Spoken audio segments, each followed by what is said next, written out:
Caríssimos irmãos e irmãs, o texto que estudamos hoje está em Mateus 7, do versículo 15 ao versículo 29. E é o fechamento do grande discurso que Jesus começou lá no capítulo 5, intitulado O Sermão da Montanha. Ele vai terminar dizendo que depois dessas instruções, desses ensinamentos, as multidões ficaram impressionadas com esse ensinamento, porque ele ensinava como quem tem autoridade e não como os escribas. E nós vamos ver de onde vem essa autoridade de Jesus. Primeiramente, Jesus adverte a comunidade com relação aos falsos profetas. Ele sabia que depois dele, e até mesmo antes dele, muitos falsos profetas surgiram e surgiriam. E ele diz, então, cuidado com eles, porque eles vêm vestidos de pele de ovelha, mas por dentro são lobos ferozes. E como identificá-los? Aí vem uma regra muito importante. Pelo fruto você vai conhecê-lo. Então, o verdadeiro profeta, que depois a gente vai poder perceber verdadeiro discípulo, vai ter que produzir frutos próprios.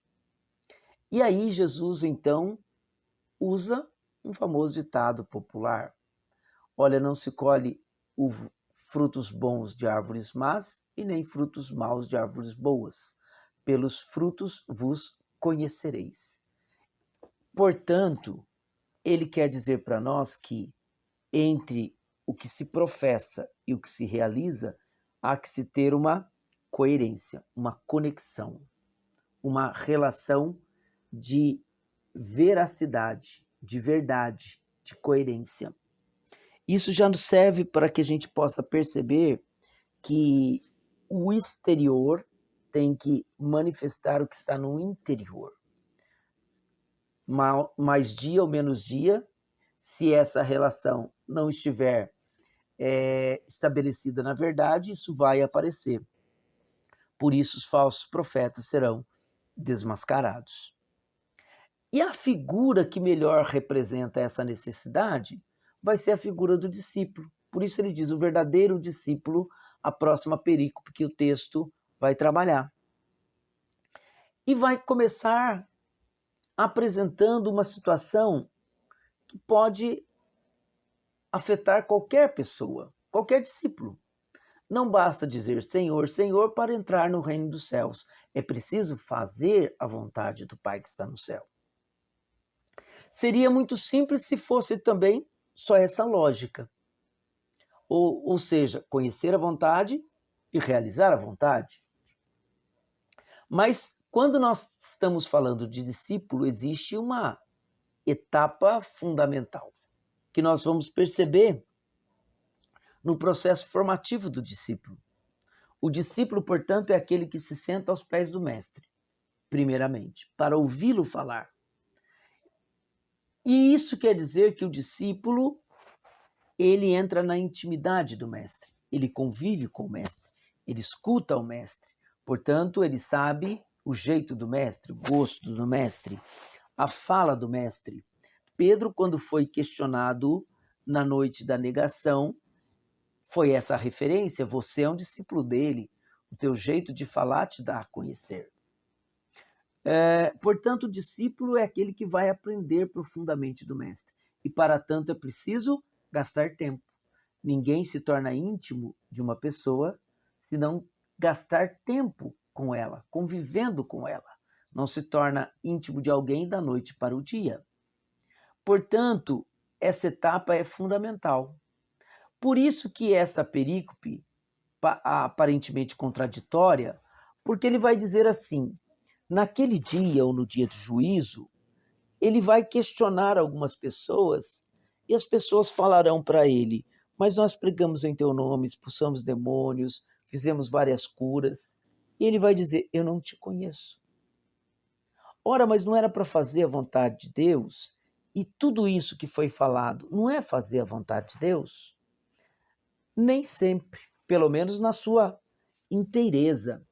Porque às vezes, mesmo fazendo aquilo que é próprio do reino de Deus, a motivação ela é diferente. Ela está fora de contexto. Ou seja, ao invés de fazer as coisas para Deus e por Deus, muitas vezes nós temos que tomar o devido cuidado para não fazermos as coisas para uma autopromoção. Então, eu estou fazendo as coisas de Deus, mas não necessariamente para Deus. Portanto, este não conhecer caberá muito bem. Eu não te conheço. Para que a gente possa entender muito bem, basta a gente pensar no exemplo de alguém que trabalha para um grande empresário. Este trabalhador, ele não conhece o empresário, às vezes nem sabe quem é o dono, mas ele executa uma tarefa. Ninguém vai negar que ele execute aquela tarefa para aquela pessoa, mas ele não é íntimo dela, portanto não o conhece. Então o discípulo é aquele que melhor representa essa etapa formativa, porque ele se senta, aprende da intimidade do Senhor, conhece o Senhor, e quando for fazer, ele o fará consciente. Ele realizará sabendo o que está fazendo. Daí a outra perícope vem para fechar esse entendimento, quando diz que a pessoa que assim age é como o homem sensato que construiu a sua casa sobre a rocha. Na região de Jesus, uma região árida, havia muita areia. Portanto, se você construir a casa na superfície, o vento ou mesmo a chuva, que são raras, mas quando elas acontecem são torrenciais, vão levar essa casa porque ela foi construída na areia. Mas o homem sensato ou o discípulo de Jesus, ele sabe que não pode ficar na superfície do conhecimento, é preciso aprofundar, é preciso ir mais fundo até encontrar rocha firme. Aí não tem segredo. Ainda, de fato, a casa estará segura. É nesse sentido que o discípulo e a comunidade de Jesus têm que se preparar. Dito isso, a conclusão é óbvia. Esse ensinamento novo, feito com quem tem autoridade. Mas de onde vem a autoridade de Jesus? Exatamente desse processo, porque foi assim que ele agiu em relação ao Pai. Ele rezava, escutava o que o Pai dizia, conhecia a vontade do Pai e aí sim ele realizava a vontade do Pai e não a sua própria vontade.